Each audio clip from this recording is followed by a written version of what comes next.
Today, after quite some time, we're back with a new video and we're looking at the unboxing experience of Hollyland Solidcom SE Pro 9S model. The outer cardboard box is quite simple, but what's more important is what's inside. As you can see, it's a standard soft case with this rubberized Hollyland logo on it. Okay, there's actually nothing in the case apart from this soft box. It has a nice rubberized carry handle with a sort of cutout on the bottom end. It looks rugged enough. It seems solid, but soft cases are regularly destroyed, and we much prefer hard cases or flight cases with made from wood and aluminum edges, but you just can't expect that in a, I don't know, relatively cheap product. When opening the box itself, there's a series of plastic bags inside and a pouch without any zipper on there. Getting back to the things inside the packaging, aside from the 9 headsets, obviously, inside we have a cardboard box again, this time a black one. We have a Let's Get in Touch after sales support card. We have some silica. We have a protective pouch, as I think there is a batteries inside. Then we have the user manual and documentation. Yeah, the quick setup guide. We have the certifications and whatnot, and then we have the packing card list as well. So nothing special yet. Oh, and there's also the red and blue variants of the stickers that you can stick to the headsets themselves, so they're easier to be identified on the field. Let's then open up the, what I presume are to be batteries. Well, okay.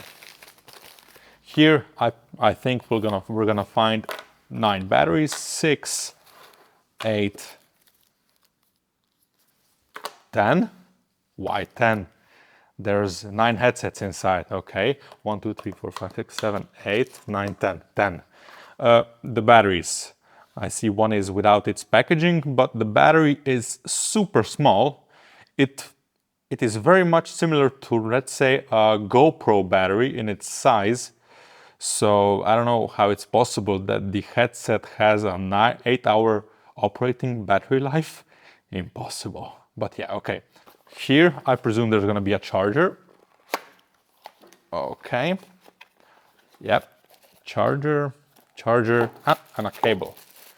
Let's open the cable up. The cable is a USB Type A to USB Type C, a meter long.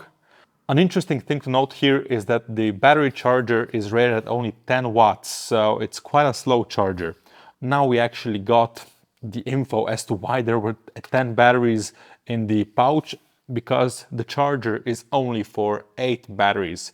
This is somewhat weird, especially given that we have 9 headsets that can be used concurrently, but I guess you're always gonna be charging a bit more batteries for the master headset when it comes to that. So, okay, let me pull them out, the batteries one by one.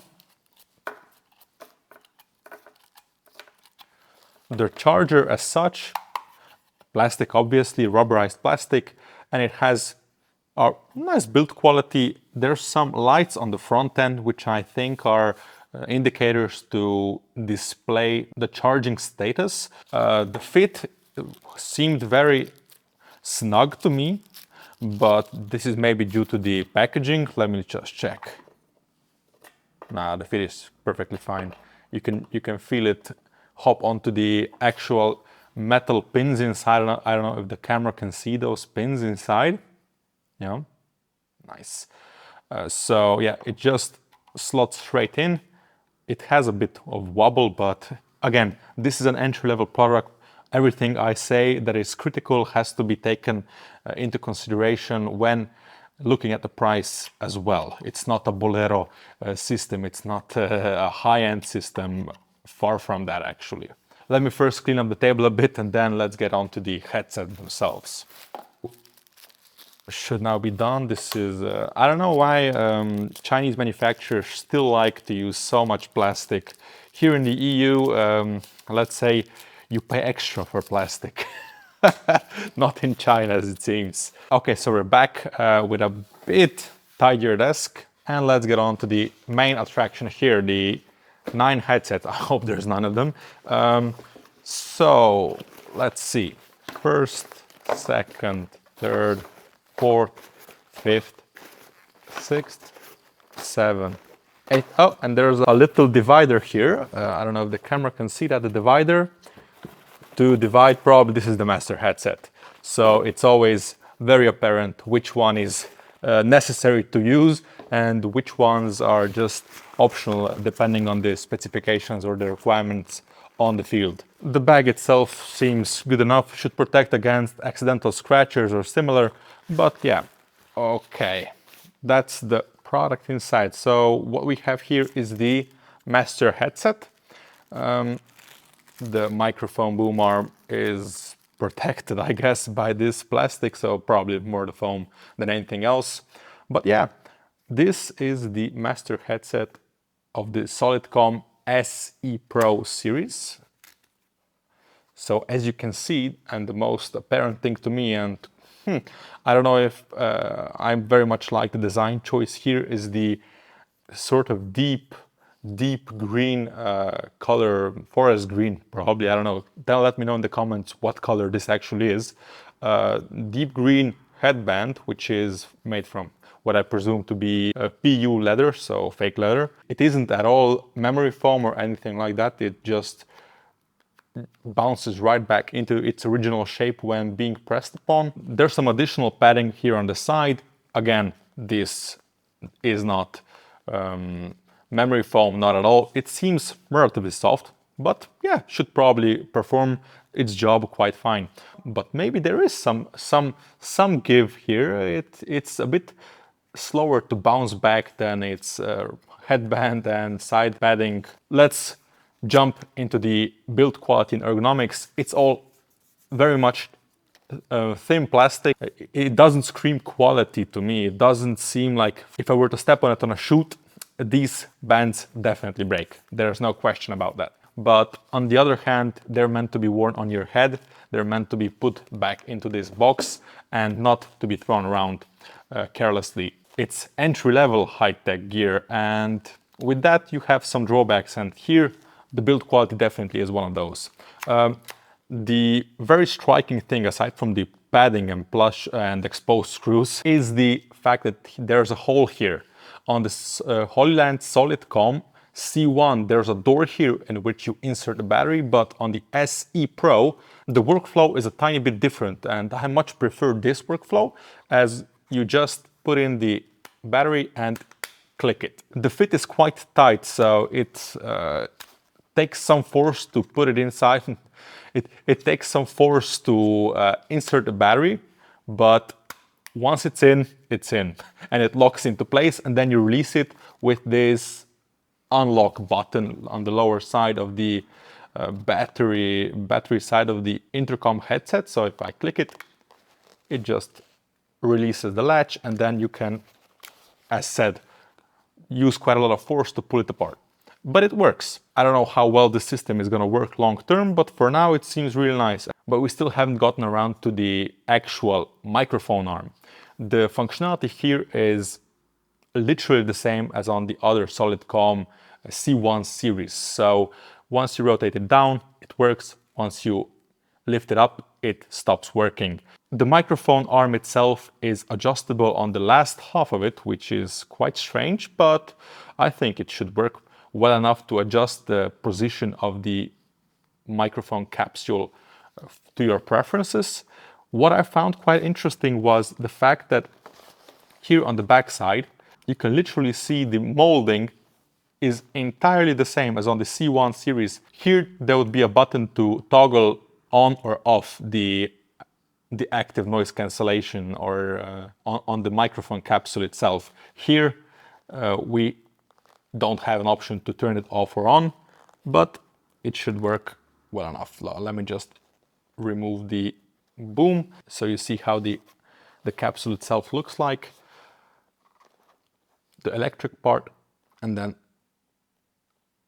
silver on one side, and then the secondary microphone that is used to negate the sound, so to do the cancelling on the back side. Continuing on, the side buttons on the ear cup itself are a tiny bit different than on the C1 model. It has just 3 buttons, so volume up, volume down, and mute, unmute button. That is, of course, aside from the power button itself on the lower hand side, which is just a toggle. It doesn't have any lock on it or nothing similar, but then again, the system is up and running in a few seconds. So even if you do accidentally turn it off, it's just a matter of turning it on again. As you can see, the headset turned on and is now muted, and then we go and it's unmuted, and then we hear a very faint click when it's raised above the threshold where it's muted. So this is the master headset. As said, here you have the sticker, which I presume then you can replace with a more visible red M or 1 or 2 or 3 or whatever, but in this case the master headset, or the blue one, depending on what your branding logo is like. I don't know. To me, this looks perfect because it's subtle. It doesn't scream very much at you. An additional thing to note here, here's a nice place to put your company sticker, or on the other side, or on the inside if you're being low-key like that. Let's look at the other headsets as well. As you can see, the master headset was fully green on the headband, but all of the all of the users have just a green lower side, while the top side is fully black. It's a bit more stealthy. I don't know why they chose green. Maybe there's a specific reason. I can't seem to find one off the top of my head. As you can see, the fact that you can, I don't know, spend 1,500 euros or $1,500 US dollars and get 9 people talking at the same time in duplex over 500 meters, to me that seems like a relatively good deal, even though the designers have indeed made some questionable choices, have made some budget cuts, but I think you can't get everything for this price. Seriously, it's impossible to do everything. Yeah, it would have been great to see the central hub like they have on the C1 Pro series. It would have been great to see possibility of using different Bluetooth headsets or different Bluetooth earphones here as well.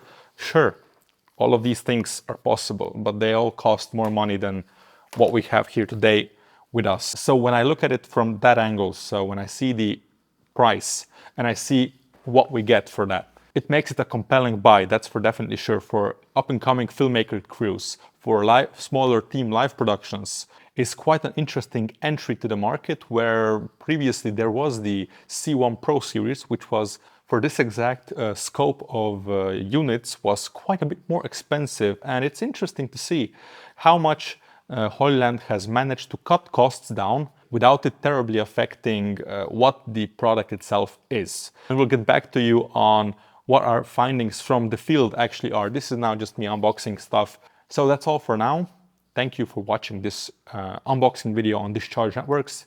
If you want to see more content like this, do let me know so in the comments, and we'll maybe include more production things which we very much like on this channel, not just gaming and consumer electronics. This is quite a bit more interesting, isn't it?